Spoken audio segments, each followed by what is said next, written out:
त्यसपछिको बिरामीलाई गरिने केयरहरू हो। पोस्ट भन्ने बित्तिकै आफ्टर अपरेटिभ भनेको आफ्टर अपरेसन होइन, गरिने केयर भनेको चाहिँ पोस्ट अपरेटिभ केयर होइन। यसमा तिमीले आफूले पनि बुकमा हेर होइन, पर्पजहरू यसको टु प्रिभेन्ट कम्प्लिकेसनहरू प्रिभेन्ट गर्नको लागि, पेसेन्टको म्याक्सिमम फङ्सन चाहिँ रिस्टोर गर्नको लागि होइन। त्यसपछि उसको फ्लुइड र इलेक्ट्रोलाइट ब्यालेन्सहरू मेन्टेन गर्नको लागि हामीले गरिन्छ, उसलाई त्यस्तो केयरहरू प्रोभाइड गरिन्छ। उसको हामीले त्यो अवस्थामा हामीले के हेरिन्छ भन्दाखेरि उसको रेस्पिरेटरी फङ्सन हेरिन्छ, उसको कार्डियोभास्कुलर फङ्सन्सहरू हेरिन्छ होइन, उसको बावेल र ब्ल्याडर फङ्सन्स पनि हामीले हेरिन्छ होइन। अनि यदि उसले आफै गर्न सक्दैन भने हामीले चाहिँ उसलाई चाहिँ अब क्याथेटरहरू लाउने हो कि अब इजी ब्याग इनिमाहरू दिने हो कि त्यो हामीले चाहिँ नर्सहरूले चाहिँ गर्नुपर्ने हुन्छ होइन त्यो अवस्थामा। अनि आर्टिकल्स भनेको हामीले पोस्ट तिमी पनि पोस्ट अपरेटिभ वार्डमा सायद पऱ्यो होला होइन। पोस्ट अपरेटिभ वार्डमा कि त पोस्ट अपरेटिभ वार्डमा के गर्नुपर्छ त नर्सले भन्दाखेरि पेसेन्टलाई राम्रोसँग ओटीबाट के त सिफ्टहरू गराउने, उसको भाइटल साइनहरू लिने होइन, सबै आर्टिकल्स पोस्ट अपरेटिभ बेडहरू चाहिँ बनाउने गर्नु पर्थ्यो होइन। आउने बित्तिकै के गर्नु पर्थ्यो त भाइटल साइन लिनु पर्थ्यो होला, इन्टेक आउटपुट मेन्टेन गर्नु पर्थ्यो होला होइन, तिमीहरूले वार्डमा नै गर्यो होला, चाहिँ पोस्ट अपरेटिभ भयो होइन। अब हामीले अब नर्सले चाहिँ इमिडिएट अपरेटिभ बिरामीहरूलाई चाहिँ के केयर गर्नुपर्छ भनेर हामीले पढेको थियौँ होइन। इमिडिएट कुनै पनि बिरामी पोस्ट अपरेटिभ वार्डमा आउने बित्तिकै नर्सले के गर्नुपर्छ फर्स्टमा भन्दाखेरि पेसेन्टको एसेसमेन्ट गर्नुपर्छ। पेसेन्ट एसेसमेन्टमा उसको न्युरोलोजिकल एसेसमेन्टको कुराहरू आउँछ, जिसिएस भनेको ग्लासको कोमा स्केल हामीले चाहिँ लिन पर्यो उसको होइन। त्यस्तै गरेर चाहिँ अर्को भनेको चाहिँ उसको लेभल अफ कन्सियसनेस हेर्नु पर्यो, पिपिलको साइज, आँखाको नानीको साइज कस्तो छ उसको त्यो हेर्नुपर्छ हामीले होइन वार्डमा। त्यस्तै रिक्सेसहरू हेर्नु पर्यो। कार्डियोभास्कुलर एसेसमेन्टमा चाहिँ हामीले उसको कार्डियोभास्कुलर भन्ने बित्तिकै हाम्रो हार्टको फङ्सनिङ हेर्नको लागि के गर्नुपर्छ, मोनिटरमा इसिजी लिडहरू राखेको हुन्छ नि इसिजी होइन, त्यो हेर्नु पर्यो। त्यसै गरेर उसको के हेर्नुपर्छ, अर्को पल्स रेटहरू हेर्नुपर्छ। त्यसरी चाहिँ ब्लड प्रेसरहरू चाहिँ हेर्नुपर्छ है त कार्डियोभास्कुलरमा। रेस्पिरेटरी फङ्सनमा हामीले के हेर्नु पर्यो, उसको रेस्पिरेसन कस्तो छ, रेट, रिदम होइन। त्यस्तै गरेर चेस्ट मुभमेन्टहरू हेर्नुपर्ने हुन्छ, ब्रिदिङ साउन्डहरू कस्तो छ हेर्नुपर्ने, यो सबै कुराहरू हामीले एसेसमेन्टमा हेर्नु पर्यो। अर्को भनेको पोजिसनिङको कुरा हुन्छ। पोजिसनिङ भन्ने बित्तिकै हामीले जहिले पनि उसको अपरेसन गरेको अपरेटिभ प्रोसिडर के हो, के को अपरेसन गरेको हो, त्यसकै आधारमा हामीले उसलाई सुपाइनमा राख्नुपर्ने भयो सुपाइनमा राख्ने होइन, अथवा चाहिँ लेफ्ट ल्याटरलमा राख्नुपर्ने भयो ल्याटरलमा राख्नु पर्यो, प्रोनमा राख्नुपर्ने भयो प्रोनमा राख्नु पर्यो। के टाइपको अपरेसन गरेको हो त्यही अपरेसन अनुसार हामीले उसको पोजिसनिङ चाहिँ मेन्टेन गर्नु पर्यो। र जहिले पनि पोजिसनिङ चाहिँ के गर्नु पर्यो त भने जहिले पनि उसलाई चाहिँ जस्तै स्पाइनल एनेस्थेसिया भनेको चाहिँ हामीले यो स्पाइनल थ्रुबाट दिने एनेस्थेसिया दिएको छ भने चाहिँ के गर्नु पर्यो, सुपाइनमा राख्नु पर्यो, 8 देखि 12 घण्टासम्म सुपाइन राख्नु पर्यो होइन। यदि उसको स्पाइनल कर्डको इन्जुरी छ भने पनि सुपाइन राख्नु पर्यो, हेड इन्जुरी छ भने पनि हामीले सुपाइन राख्नु पर्यो होइन। युजली हामीले अपरेसन गर्ने बित्तिकै गरिसकेपछि के गर्छौँ, बिरामीलाई विथाउट पिलो नराखिकन हामीले उसलाई सुताउने गर्छौँ। किन भन्दाखेरि अब उसलाई के हुनसक्छ, सुपाइन अब के अरे पिलो राख्यो भने उसको भोमिटिङहरू हुनसक्छ, सेक्रेसनहरू बढी आउन सक्छ। त्यही भएर चाहिँ हामीले सुपाइन राख्नु पर्यो। र जहिले पनि के गर्नु पर्यो त, उसलाई मिल्छ भने चाहिँ उसलाई हल्का लेफ्ट ल्याटरलमा राख्नु पर्यो। किन त उसलाई कोल्टो लेफ्ट ल्याटरल अथवा राइट ल्याटरल भनेको कोल्टे फर्काएर सुतायो भने के हुन्छ, उसको टङ हाम्रो जिब्रो सुत्दाखेरि अनकन्सियस बिरामीको के हुन्छ, जिब्रो चाहिँ हाम्रो घाँटीमा अड्किन सक्छ, तल जान सक्छ होइन। हामी नर्मलको पो अब जिब्रो तल जाँदैन त होइन। अब जस्तै बेहोस भएको बिरामीको के हुन्छ, जिब्रो तल जान सक्छ, त्यो जिब्रो हाम्रो घाँटीमा गएर बस्यो अड्क्यो भने के हुन्छ, उसको डिफिकल्टी इन रेस्पिरेसनहरू हुनसक्छ। त्यही भएर हामी जहिले पनि उसलाई कोल्टो फर्कायौँ भने के हुन्छ, उसको जिब्रो पनि तलतिर यसरी आएको हुन्छ होइन। त्यसपछि उसको सबै सेक्रेसन पनि बाहिर निस्किन सक्छ। त्यही भएर हामीले उसलाई लेफ्ट ल्याटरलमा राख्नुपर्छ होइन पोजिसनिङमा चाहिँ। अनि अर्को भनेको हामीले इमिडिएट गर्ने आवर्स भित्र पर्ने भनेको उसको पेसेन्टको सेफ्टी हामीले कसरी मेन्टेन गर्न पर्यो त, उसलाई साइड रेलहरू लगाइदिनु पर्यो। अपरेसन गरिसकेपछि बेडमा सुताएपछि हामीले साइड रेल भनेको के हो, हामीले तिमीहरूले बेडमा देखेको छ होला नि हस्पिटलमा होइन, साइड रेल हुन्छ नि साथी हो, त्यस्तो साइड रेलहरू राखिदिनु पर्यो। र यदि साइड रेल छैन भने चाहिँ हामी पिलोहरू पनि राख्न सक्छौँ है त। पेसेन्टलाई सिफ्ट गर्दाखेरि पनि हामीले के गर्नु पर्यो त, पुरै ब्ल्याङ्केटहरूले कभर गर्नु पर्यो होइन। ओटीबाट त्यो पोस्ट अपरेटिभ वार्डमा ल्याउँदाखेरि पुरै ब्ल्याङ्केटले कभर गर्न पर्यो। किनभने अपरेसन गर्ने बित्तिकै बिरामीलाई के हुनसक्छ, ऊ चाहिँ हाइपोथर्मिया भनेको चाहिँ उसको बडी टेम्परेचर एकदमै लो हुनसक्छ। त्यस्तो बेलामा उसलाई के हुन्छ, काम ज्वरोहरू आउने, कामनी हुन्छ नि बिरामी होइन अपरेसन गरिसकेपछि। त्यस्तो प्रिभेन्ट गर्नको लागि हामीले उसलाई चाहिँ हामीले ब्ल्याङ्केटहरू चाहिँ गर्न लगाइदिनु पर्यो हैन, सबै कभर गर्न पर्यो। त्यसपछि अब इफ पोसिबल त्यहाँ त्यो ट्रलीमा चाहिँ साइड रेल छ भने साइड रेल लगाइदिने, यदि छैन जस्तै अनकन्सियस बिरामी त चल्दैन, तर यदि त्यो बिरामी चाहिँ एकदमै चल्ने खालको छ हैन, जस्तै अनकन्सियस बिरामी पनि के हुन्छ कुनै कुनै जस्तै हेड इन्जुरी गरेको बिरामी एकदम चल्न सक्छ, त्यस्तो बिरामीलाई पनि हामीले उसको कन्डिसन हेरेर चाहिँ उसलाई चाहिँ हामीले रिस्टेन्ट भनेको चाहिँ उसको हात अथवा गोडा चाहिँ बान्न पनि पर्न सक्छ। त्यो चाहिँ इलिगलै चाहिँ त्यसलाई भन्न मिल्दैन हैन, किनभने पहिला चाहिँ के त अब पहिला चाहिँ अब त्यो साइकियाट्रिक बिरामीहरूलाई चाहिँ त्यो रिस्ट्रेन भनेको बान्ने गरिन्थ्यो, तर अहिले चाहिँ साइकियाट्रिक बिरामीलाई चाहिँ त्यो नगर्ने भन्छ, नबान्ने भन्छ हात गोडा हैन। तर तर के त अपरेसन गरिसकेपछि नि कहिले कहिले के हुनसक्छ, हाम्रो त्यो अवस्था पनि आउन सक्छ है, त्यसलाई इलिगल चाहिँ भन्न मिल्दैन। त्यो कन्डिसन हेरेर चाहिँ बिरामीको सेफ्टीको उसको हितको लागि हामीले त्यो पनि गर्न सक्न आवश्यकता कहिले कहिले चाहिँ हुनसक्छ है त। त्यो भयो है। अनि प्रमोटिङ सेफ्टीमा यो कुराहरू आउँछ र पेसेन्टलाई जहिले पनि हामीले सिफ्ट गर्दाखेरि अपरेसन थिएटरबाट चाहिँ पोस्ट अपरेटिभ वार्डमा सिफ्ट गर्दाखेरि हामीले के हेर्नुपर्छ भन्दाखेरि जहिले पनि हामीले उसको आइभी इन्फ्युजन भनेको उसको चाहिँ उसको ड्रिपहरू कन्टिन्यू भएको छ कि छैन, अथवा उसको अब कहिले कहिले के हुन्छ ओटीबाटै उसले ब्लडहरू लगाएर आएको हुनसक्छ हैन, बिटी गरेर आएको हुनसक्छ, ब्लड ट्रान्सफ्युजन गर्दै आएको हुनसक्छ। यदि उसले बिटी गर्दै आएको छ भने के गर्नुपर्छ, त्यो चाहिँ ब्लक छ कि छैन, कन्टिन्यू गएको छ कि छैन, नर्मल रेटमा एकदमै फास्ट छ कि एकदमै स्लो छ कि त्यो हामीले हेरेर चाहिँ मेन्टेन गरिदिनु पर्यो। प्याटर्न छ कि छैन, एकदम त्यो चाहिँ के त खुम्चेको किन भएको छ कि छैन, त्यो सबै हामीले हेर्नुपर्छ है त। त्यसपछि उसलाई चाहिँ अब जस्तै उसको अपरेटिभ साइड चाहिँ कहाँनिर छ, त्यो ठाउँ प्रेस भएको छ कि छैन, त्यो पनि हामीले चाहिँ अब्जर्भेसन गर्नुपर्छ है त। त्यसपछि अर्को हेर्नुपर्ने भनेको साइड रेलको कुरा भनिसक्यो अघि नै। अनि अर्को हेर्नुपर्ने भनेको चाहिँ उसको चाहिँ अब पोसिबल इन्जुरी र एक्सिडेन्टबाट हामीले उसलाई चाहिँ बचाउनु पर्यो हैन। सिफ्ट गर्दाखेरि पनि कहिले कहिले चाहिँ के हुनसक्छ, बिरामी झर्न सक्छ, हो त्योबाट हामीले उसलाई प्रिभेन्ट गर्नुपर्छ हैन। यो भनेको चाहिँ पेसेन्ट सेफ्टीमा आउँछ है। अर्को भनेको कम्युनिकेसनको कुराहरू आउँछ। कम्युनिकेसन पनि हामीले अब जस्तै कन्सियस बिरामी छ भने बिरामीसँगै नै कम्युनिकेसन गर्न पर्यो। उसको क्वेरिजहरू चाहिँ हामीले हटाइदिनु पर्यो हैन। जस्तै मेरो कति घन्टामा अपरेसन भयो हैन, मेरो सक्सेस भयो कि भएन हैन, कस्तो छ मेरो कन्डिसन भनेर उसले बेहोस नभएको बिरामीले सोध्छ हामीलाई, हामीले त्यो कुराहरू भनिदिनु पर्यो। तर यदि बिरामी चाहिँ अनकन्सियस छ भने हामीले त्यो कुराहरू चाहिँ भित्रलाई पनि हामीले भनिदिनुपर्छ है त। अपरेसन सफल भयो, राम्रो भयो, यति घन्टा लाग्यो हैन। तपाईँको अब तपाईँले चाहिँ यस्तो खालको केयर गर्नुपर्छ आफ्नो बिरामीलाई। तपाईँको बिरामीको ट्युबहरू छ, ड्रेनेजहरू छ, विभिन्न इक्विपमेन्टहरू छ, अक्सिजन छ, तर नआत्तिनुस्, यो भनेको नर्मल नै हो हैन। हामीले चाहिँ युजुअली 24 आवर्ससम्म राख्छौँ र युजुअली चाहिँ 24 आवर्स चाहिँ बिरामीको पेसेन्ट हेरेर हामीले चाहिँ त्यो सबै कुराहरू आवर्छौँ भनेर हामीले भनिदिनुपर्छ है त बिरामीको कुरुवालाई है। यदि बिरामी बेहोस छ भने त्यो भन्नुपर्छ है। अनि अब उसलाई कुनै कम्प्लिकेसनहरू आयो अपरेसन गर्दा गर्दै कुनै अनएक्सपेक्टेड फाइन्डिङहरू आयो भने पनि हामीले त्यो कुरा चाहिँ क्लियर रूपमा भनिदिनुपर्छ। हामीले कुनै ढाँट्नु हुँदैन हैन, सबै कुरा नर्मल छ भनेर पनि ढाँट्नु हुँदैन है त बिरामीलाई अथवा बिरामीको कुरुवालाई भन्नुपर्छ है त। त्यसपछि बिरामी र बिरामीको कुरुवालाई के गर्नुपर्छ भने तपाईँहरू एकजना मात्रै बसिदिनु है भनेर भनिदिनुपर्छ। धेरै भिडभाड नगर्नु, किनभने अपरेसन गरेपछिको पिरियड भनेको एकदम क्रुसियल पिरियड हुन्छ। यसमा छिट्टै नै इन्फेक्सनहरू हुनसक्छ हैन बिरामीले। अनि बिरामीको भित्रलाई पनि एकदम फ्रिक्वेन्ट ह्यान्ड वासिङ गर्नु, तपाईँले बिरामी छुनुभन्दा पहिला एकदमै ह्यान्ड वासिङ गरेर एकदमै क्लिन भएर मात्रै छुनु भनेर चाहिँ हामीले भन्नु पर्यो हैन। यो कुराहरू कम्युनिकेसनमा आउँछ है। यो मैले भनेको 4 वटा कुराहरू भनेको पेसेन्ट एसेसमेन्ट, पोजिसनिङको कुरा हैन, सेफ्टीको कुरा र कम्युनिकेसनको कुरा भनेको के हो त, इमिडिएट पोस्ट अपरेटिभ केयर हो।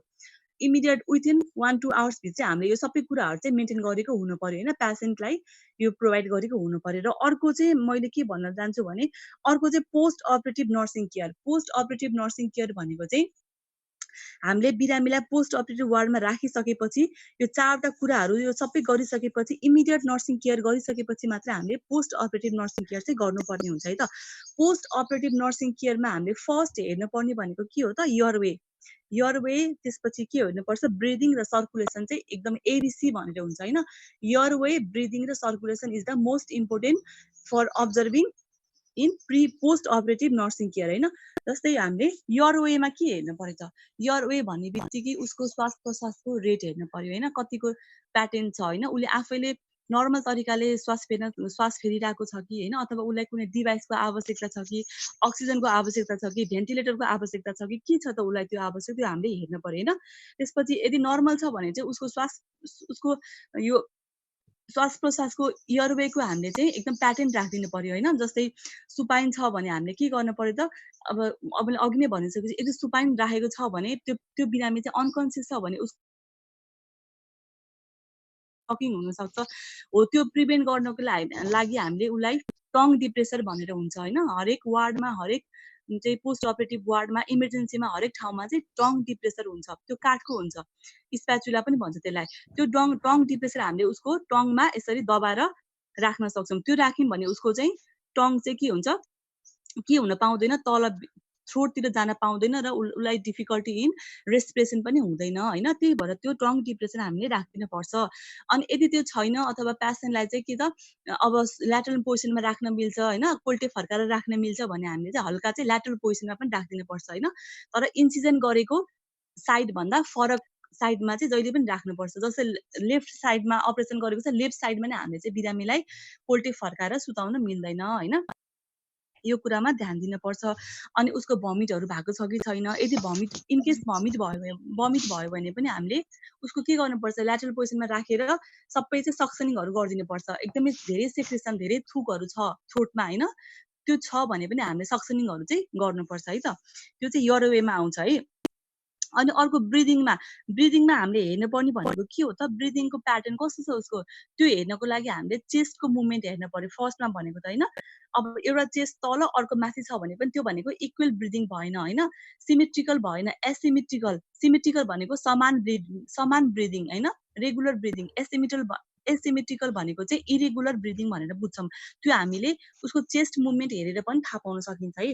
अनि ब्रिदिङ अर्को हेर्नको लागि के गर्न सकिन्छ भने उसको अस्कल्टेसन गर्न सकिन्छ। भनेको चाहिँ हामीले स्टेथोस्कोपले उसको लङ्स चाहिँ अस्कल्टेसन गर्न सकिन्छ होइन। लङ्स अस्कल्टेसन गर्दाखेरि के गर्ने, उसको चाहिँ विजिङ साउन्ड एकदम घ्यार साउन्ड छ कि छैन, क्र्याकलहरू छ कि छैन होइन। त्यस्तो छ भने चाहिँ हामीले के सस्पेक्ट गरिन्छ भने उसलाई न्युमोनियाहरूको अथवा चाहिँ रेस्पिरेटरी प्रब्लमको सस्पेक्ट गरिन्छ। यदि चाहिँ उसको क्लियर छ साउन्ड भने हामीले चाहिँ नर्मल ब्रिदिङ भनेर चाहिँ बुझ्छौँ है त। अनि त्यसपछि उसलाई ल्याटरल पोजिसनमा पनि राख्नुपर्छ होइन, यदि इनकेस उसलाई मिल्छ भने होइन। हल्का चाहिँ टाउको चाहिँ एक्सटेन्ड ठाडो गरिदिने, एकदमै तल एकदमै यस्तो के भन्छ यसलाई, एक्सटेन्ड र एकदमै टाउको एकदमै एक्सटेन्ड गर्यो भने के हुन्छ, उसको घाँटी यो यरवे पनि स्ट्रेट हुन्छ होइन।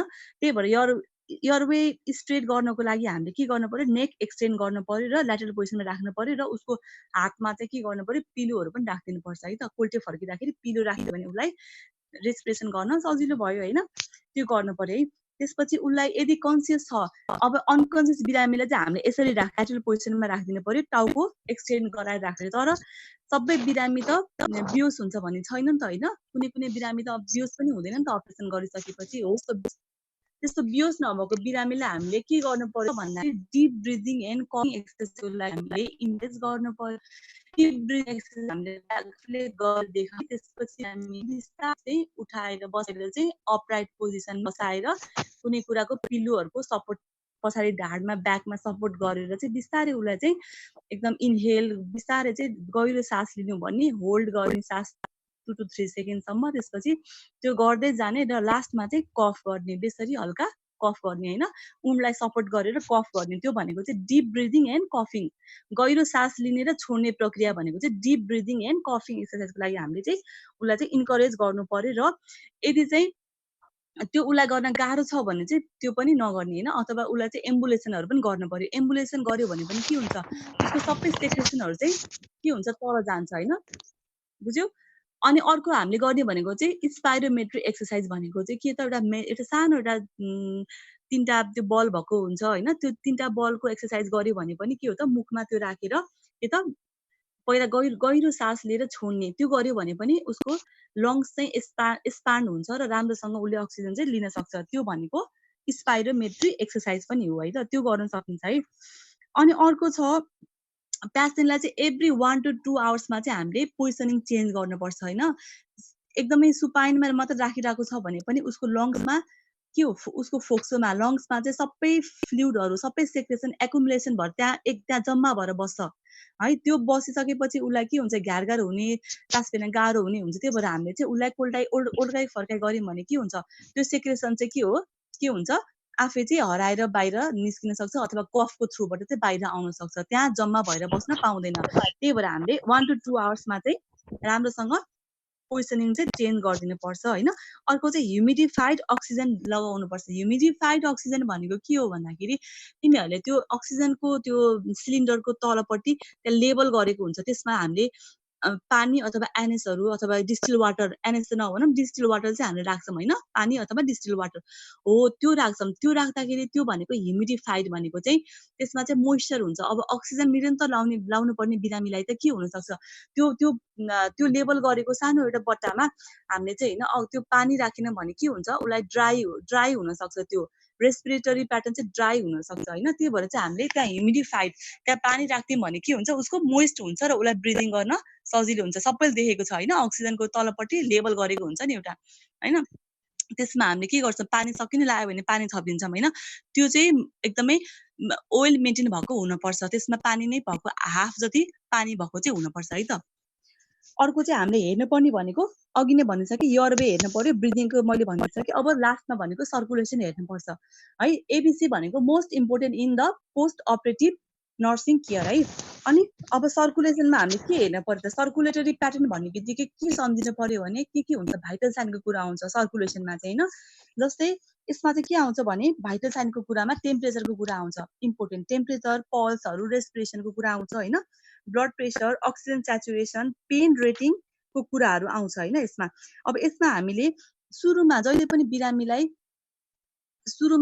ल्याउने बित्तिकै हामीले एभ्री 15 मिनटमा हामीले चाहिँ भाइटल साइन चेक गर्नुपर्छ फर फर्स्ट पहिलो 1 घण्टासम्म हैन। जस्तै बिरामी हामीले 2 बजे ल्यायौँ भने उसको 2 बजे त्यो पेसेन्ट पोस्ट अपरेटिभ वार्डमा आयो भने हामीले चाहिँ 3 बजेसम्म चाहिँ 15-15 मिनटको टाइम इन्टरभलमा चाहिँ हामीले उसको भाइटल साइन चाहिँ लिनुपर्छ। त्यसपछि नेक्स्ट जस्तै बिरामी 2 बजे आयो, 3 बजेसम्म 15-15 मिनटको फरकमा भाइटल साइन लिने। त्यसपछि चाहिँ हामीले नेक्स्ट हैन जस्तै 3 देखि 5 बजेसम्म चाहिँ हामीले आधी घण्टाको फरकमा चाहिँ भाइटल साइन लिन पर्यो हैन। 30 मिनटको इन्टरभलमा लिन पर्यो। त्यसपछि हामीले एभ्री 1 आवरमा लिन पर्यो, एभ्री 1 आवरमा लिन पर्यो र हामीले चाहिँ देन एभ्री 4 आवरमा लिन पर्यो। सुरुमा 15-15 मिनटमा लिन पर्यो फर 1 आवर हैन। त्यसपछि चाहिँ every 30 minute for next 2 hours हैन। त्यसपछि every 1 hour for next 2 hours. यो कुराहरूमा हामीले भाइटल साइनमा पढिसकेका छौँ हैन। त्यसपछि एभ्री 4 आवर्स, 4-4 घण्टाको फरकमा चाहिँ जबसम्म स्टेबल हुँदैन तबसम्म हामीले चाहिँ भाइटल साइन चाहिँ लिनुपर्ने हुन्छ हैन। यो कुरा भनेको एबिसीको कुरा आयो है। अनि अर्को हेर्नुपर्ने भनेको हामीले के हेर्नु पर्यो त भन्दाखेरि थर्मोरेगुलेसन हेर्नु पर्यो। थर्मोरेगुलेसन भनेको चाहिँ के हो त भनेको उसको बडी टेम्परेचर चाहिँ कस्तो छ, हाइपरथर्मिया भनेको एकदम एक्सेसिभ फिभर छ कि हाइपोथर्मिया भनेको उसको बडी टेम्परेचर कम छ कि त्यो हेर्नुपर्छ र हामीले रिपोर्ट गर्नुपर्ने हुन्छ है त। अनि उसको पोस्ट एनेस्थेसिया सिभियरिङ भनेको चाहिँ जहिले पनि अपरेसन गरिसकेपछि बिरामी कहिले कहिले चाहिँ के हुनसक्छ, एकदमै काम नसक्छ। किन त उसको बडी टेम्परेचर लो भएको हुन्छ, हाइपोथर्मियामा गएको हुन्छ र कामिसकेपछि के हुन्छ, हिट प्रड्युस हुन्छ। हो त्यो मेकानिजम चाहिँ उसले आफ्नो बडीलाई चाहिँ मेन्टेन गर्नको लागि चाहिँ ऊ चाहिँ काम छ, कामिसकेपछि हिट प्रड्युस हुन्छ नि त। त्यही भएर चाहिँ हो त्यस्तो बेलामा हामीले एकदम कामदाखेरि हामीले उसलाई के गर्नु पर्यो त, राम्रोसँग ब्ल्याङ्केटहरू लगाइदिने गर्नु पर्यो होइन। उसलाई राम्रोसँग चाहिँ हिट चाहिँ मेन्टेन गरिदिनु पर्छ है त। त्यो भनेको थर्मोरेगुलेसनको कुरा आउँछ है। अनि हामीले हेर्नुपर्ने भनेको फ्लुइड भल्युममा के हेर्नुपर्छ भन्दाखेरि उसको intake and output is the most important for post operative patient. भनेको कति इन्टेक भयो कति आउटपुट भयो 24 आवर्समा हामीले क्यालकुलेट गरेर निकाल्नुपर्छ होइन। अनि त्यसपछि एभ्री 1 आवरमा चाहिँ उसको कति युरिन आउटपुट भएको छ, 30 ml पर आवर भएको छ कि छैन, हामीले त्यो चाहिँ हेर्नुपर्छ है त। यदि less than 30 ml per hour भएको छ भने हामीले उसलाई डक्टरलाई इन्फर्म गर्नु पर्यो होइन। अनि के अरे यो 30 ml भन्दा कम छ भने हामीले चाहिँ के को सस्पेक्ट गर्छौँ भने उसलाई सक हुनसक्छ अथवा उसको हेमोरेज भएको हुनसक्छ होइन। त्यो कुराको चाहिँ हामीले सस्पेक्ट गर्छौँ है त। अनि यदि सक भएको छ भनेर हामीले कसरी सस्पेक्ट गर्यौँ त भन्दाखेरि उसको चाहिँ हाइपोटेन्सन भनेको उसको ब्लड प्रेसर पनि कम हुनसक्छ होइन। त्यसपछि ट्याकिकार्डियाहरू भएको हुनसक्छ। त्यो भनेको चाहिँ उसको सकमा गएको हो कि भनेर हामीले चाहिँ सस्पेक्ट गर्न पर्छ है त। अनि फ्लुइड भल्युममा अर्को के हेर्नु पर्यो, फ्लुइड इम्ब्यालेन्सहरू हेर्नु पर्यो। जस्तै उसको हाइपोभोलिमिया भनेको उसको फ्लुइड भल्युम यदि डिक्रिज भएको छ भने के हुन्छ, उसको शरीरमा फ्लुइड भल्युम डिक्रिज भएको छ भने उसको कस्तो कस्तो लक्षण देखा पर्छ भने उसको ब्लड प्रेसर पनि डिक्रिज भएको हुन्छ होइन। त्यसपछि युरिन आउटपुट पनि डिक्रिज भएको हुन्छ। तर चाहिँ के हुन्छ, पल्स चाहिँ इन्क्रिज भएको हुन्छ। पल्स इन्क्रिज भएको हुन्छ तर ब्लड प्रेसर र युरिन आउटपुट चाहिँ डिक्रिज भएको हुन्छ होइन। तर चाहिँ फेरि पल्स र रेस्पिरेसन इन्क्रिज भएको हुन्छ र डिक्रिज सेन्ट्रल भेनस प्रेसर चाहिँ उसको भएको हुन्छ है। सेन्ट्रल भेनस प्रेसर भनेको जहिले पनि हाम्रो यो क्लाभिकलमा हैन, राइट क्लाभिकलमा, क्लाभिकलको ठ्याक्कै तल चाहिँ के हुन्छ, सिबिपी भनेको सेन्ट्रल भेनस प्रेसर एउटा चाहिँ के राखिन्छ भने एकदम अलिकति सिभियर बिरामीहरूको चाहिँ हैन, के त जस्तै फ्लुइड दिनको लागि एकदम एक्सेसिभ फ्लुइड दिन परेछ भने हैन, उसको सिबिपी लाइनहरू मेजर गर्न परेछ भने चाहिँ डक्टरले चाहिँ त्यो इन्सर्ट गर्नुहुन्छ हैन। त्यहाँबाट हामीले ब्लड पनि दिन सक्छौँ, मेडिकेसन पनि दिन सक्छौँ र हामीले बेला बेलामा चाहिँ उसको त्यो नापेर चाहिँ कतिको छ, जस्तै 12 उसको चाहिँ 12 हुनुपर्छ नर्मल भनेको चाहिँ सिबिपी हैन, 12 हुनुपर्छ। त्यो तिमीहरूले अहिले कान्तिपुरमा खासै देख्न सक्दैनौ, पछि ग्लुकोजमा गयो भने त्यहाँ देख्छौ होला सायद हैन, सिबिपी भनेर देख्न सक्छौ है, त्यो हुनसक्छ। अब हाइपरभोलेमिया, हाइपरभोलेमिया भनेको चाहिँ के हो त, उसको ब्लड चाहिँ एकदमै, यदि उसको शरीरमा चाहिँ के हो त, फ्लुइड इन्टेक एकदम धेरै छ, ब्लड धेरै छ भने हाइपरभोलेमिया भनेर बुझ्छौँ हैन। अब हाइपरभोलेमिया भएको छ भनेर हामीले कसरी थाहा पाउन सकिन्छ भन्दाखेरि उसको ब्लड प्रेसर इन्क्रिज हुन्छ। हाइपोमा चाहिँ उसको के हुन्छ, ब्लड प्रेसर चाहिँ डिक्रिज हुन्छ हैन, तर हाइपरमा चाहिँ उसको ब्लड प्रेसर चाहिँ इन्क्रिज हुन्छ है त। अनि चेन्ज इन लङ साउन्ड, उसको लङ साउन्ड पनि चेन्ज हुन्छ, क्र्याकल साउन्डहरू आउन सक्छ हैन, त्यसपछि हार्ट साउन्ड पनि के हुन्छ, चेन्जहरू चाहिँ हुन सक्छ है त हाइपरमा। किन भन्दा हाइपर भयो भने त हाम्रो शरीरमा धेरै भयो भने त के हुन्छ, हाम्रो हार्टले त राम्रोसँग त त्यो सर्कुलेसन त गर्न सक्दैन नि त, धेरै ब्लड भयो भने, धेरै फ्लुइड भयो भने, त्यही भएर चाहिँ त्यसमा चेन्जेसहरू चाहिँ आउन सक्छ है त। यो कुराहरू हेर्न पर्यो है। अर्को हेर्न पर्ने भनेको चाहिँ सेफ्टी। सेफ्टीमा के हेर्न पर्छ भन्दाखेरि हामीले चाहिँ उसलाई राम्रोसँग के त उसको सेफ्टी मेन्टेन गरेको हुनु पर्यो। अघि नै भनिसकेँ मैले, साइडेडहरू लगाएको हुनु पर्यो, फ्रिक्वेन्ट ड्रेसिङहरू चाहिँ उसको हेर्न पर्यो, ड्रेसिङ साइटमा उसको इन्सिडेन्ट साइटमा चाहिँ ब्लिडिङ छ कि छैन हेर्न पर्यो हैन। त्यसपछि उसको चाहिँ आइभी फ्लुइडहरू इन्सर्ट गरेको राम्रोसँग प्याटर्न छ कि छैन हेर्न पर्यो, लाइनहरू हैन। त्यस्तै गरेर चाहिँ अर्को भनेको चाहिँ हामी जहिले पनि बेड लक छ कि छैन, यदि बेड लक छैन भने के हुन्छ, बेड गुडेर चाहिँ पेसेन्ट चाहिँ लड्न सक्छ, त्यही भएर चाहिँ जहिले पनि बेड लक गरेको चाहिँ हुनुपर्छ है त। अनि अर्को हेर्न पर्ने नर्सिङ केयर भनेको के हो त, उसको जीआई फङ्सन्स र न्युट्रिसनको कुरा आउँछ है त। जीआई फङ्सन भनेको ग्यास्ट्रो इन्टेस्टाइनल फङ्सनको कुरामा के आउँछ भन्दाखेरि उसको इफ उसको नाजो ग्यास्ट्रिक एन्जी ट्युब लगाएको बिरामीको हामीले के गर्नुपर्छ, त्यो प्याटर्न छ कि छैन हेर्नुपर्छ हैन।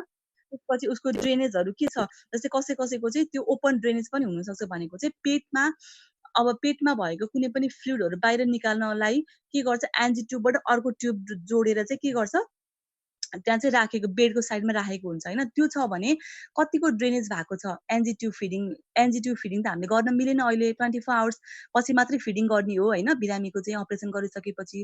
तर चाहिँ यदि 24 आवर्स भित्र हामीले चाहिँ के हेर्न पर्यो त, त्यो नाजोग्यास्ट्रिक ट्युबको प्याटर्न चाहिँ हेर्न पर्यो, कतिको प्याटर्न छ, कतिको काम गरिरहेको छ त्यो हेर्नुपर्छ हैन। अनि अर्को हेर्न पर्ने भनेको चाहिँ हामीले जीआई फङ्सनमा नजिया एन्ड भमिटिङ, उसलाई नजिया भएको छ कि छैन, भमिटिङ भएको छ कि छैन, एब्डोमिनल डिस्टेन्सन भनेको पेटहरू फुल्ने ओर्ने हैन, फ्ल्याटुलेन्सहरू भएको छ कि छैन त्यो हेर्नुपर्छ है त।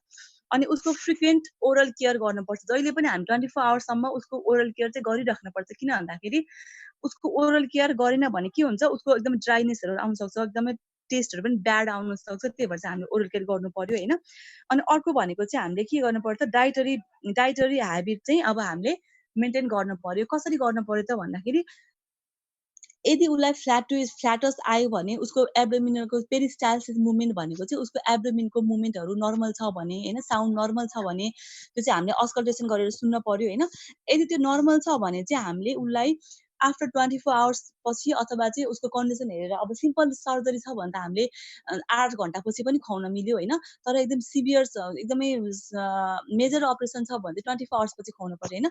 यदि चाहिँ अब उसलाई त्यो सुरुमा खुवाउँदाखेरि जहिले पनि हामीले चाहिँ खानाहरू खुवाउने होइन, जहिले पनि सुरुमा हामीले सबै कुराहरू नर्मल छ भने हामीले के गर्नु पर्यो, क्लियर लिक्विड डायट खुवाउनु पर्यो। क्लियर लिक्विड डायट भनेको चाहिँ जस्तै कालो चियाहरू, सुरुमा पानी, सिप्स अफ वाटर भन्छ हैन, जस्तै 1-2 थोपा पानीहरू खुवाइदिनु पर्यो, त्यसपछि सानो चम्चामा पानीहरू खुवाइदिनु पर्यो। यदि भमिटहरू छैन भने, नजिया छैन भने हामीले चाहिँ उसको फ्रिक्वेन्सी बढाउँदै लगेर क्लियर लिक्विड डायटमा सुरुमा सिप्स अफ वाटर भन्छ जहिले पनि हैन, सिप्स अफ वाटर भन्छ, त्यसपछि क्लियर लिक्विड डायट भन्छ। क्लियर लिक्विड डायटमा के हुन्छ, क्लियर हुन्छ, जस्तै पानी भयो हैन, ब्ल्याक टी भयो, त्यो भनेको क्लियर लिक्विड डायट भयो हैन। क्लियर लिक्विड डायट पनि उसले पचाउन सक्छ, केही पनि उसलाई केही प्रब्लम छैन भने हामीले चाहिँ उसलाई फुल लिक्विड डायटमा चाहिँ चेन्ज गर्नु पर्यो उसको डायट हैन। फुल लिक्विड डायट भनेको के हो त भन्दाखेरि जस्तै पातलो दालहरू हैन, सुपहरू, त्यसपछि जुसहरू चाहिँ खुवाउनु पर्यो होइन। यो भनेको फुल लिक्विड डाइट हो। त्यसपछि लाइट डाइट भनेको चाहिँ के हो त, light diet of solid food भनेको चाहिँ पातलो जाउलोहरू, दालको रसहरू होइन, त्यो भनेको चाहिँ लाइट डाइट हो होइन। त्यसपछि बल्ल बिस्तारै पेसेन्टलाई चाहिँ सबै कुराहरू उसले टोलरेट गर्न सक्छ भने मात्रै हामीले चाहिँ उसलाई के गर्नु पर्यो त, युजुअल डाइट, नर्मल डाइटमा चाहिँ बल्ल चेन्ज गर्न मिल्छ है। यो भनेको एउटा प्रोसेस हुन्छ है। अनि उसलाई जहिले पनि हामीले बिरामीलाई के गर्नु पर्यो, भाइटामिन सी रिच भएको डाइट खान दिनु पर्यो।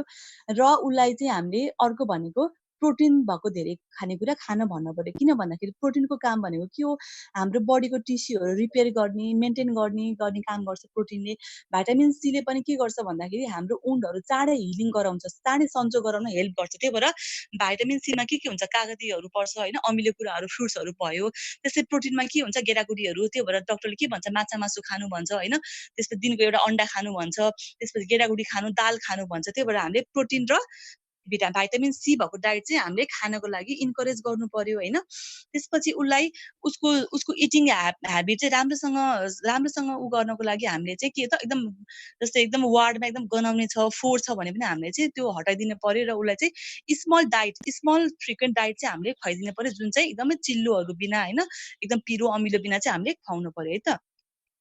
अनि यदि मिल्छ भने चाहिँ डाइटिसियनलाई पनि एकचोटि कन्सल्टेसन गराउनु पर्यो होइन, कस्तो खालको डाइट खुवाउने भनेर। त्यसपछि त्यो गर्नु पर्यो। एकदम उसलाई चाहिँ सकेसम्म एकदम हाई प्रोटिन, हाई क्यालोरी भएको डाइट खुवाउनु पर्यो। सफिसियन्ट फाइबर भएको, भाइटामिन्स भएको डाइट चाहिँ हामीले खुवाउनु पर्छ है त। अनि जसमा चाहिँ मल्टिभिटामिन जस्तै आइरनहरू खुवाउनु पर्यो। किनभने आइरन किन खुवाउने भन्दाखेरि उसको ब्लड लसहरू भएको हुनसक्छ ड्युरिङ अपरेसनमा होइन। To maintain the haemoglobin level चाहिँ मेन्टेन गर्नको लागि अथवा नर्मल गर्नको लागि हामीले चाहिँ आइरन डाइटमा के पर्छ भन्दाखेरि, जस्तै अब घरमा के हुन्छ, अब कर्कलोहरू पर्न सक्छ होइन, जस्तै अब अनारहरू पर्न सक्छ। अनि भाइटामिन सी डाइट धेरै खुवाउनु पर्यो होइन। यो भनेको हाम्रो डाइटमा आउँछ है त। अब अर्को हामीले हेर्ने भनेको के हो त, डाइट पछि भनेको पेन म्यानेजमेन्ट र कम्फोर्ट हेर्नु पर्यो। पेन म्यानेजमेन्ट हामीले जहिले पनि तिमीहरूले याद गर, बिरामीको एकदमै धेरै पेन चाहिँ कहिले हुन्छ भन्दाखेरि अपरेसन गरेको 12 देखि 36 घण्टा भित्र चाहिँ उसलाई एकदमै सिभियर पेन भएको हुन्छ होइन।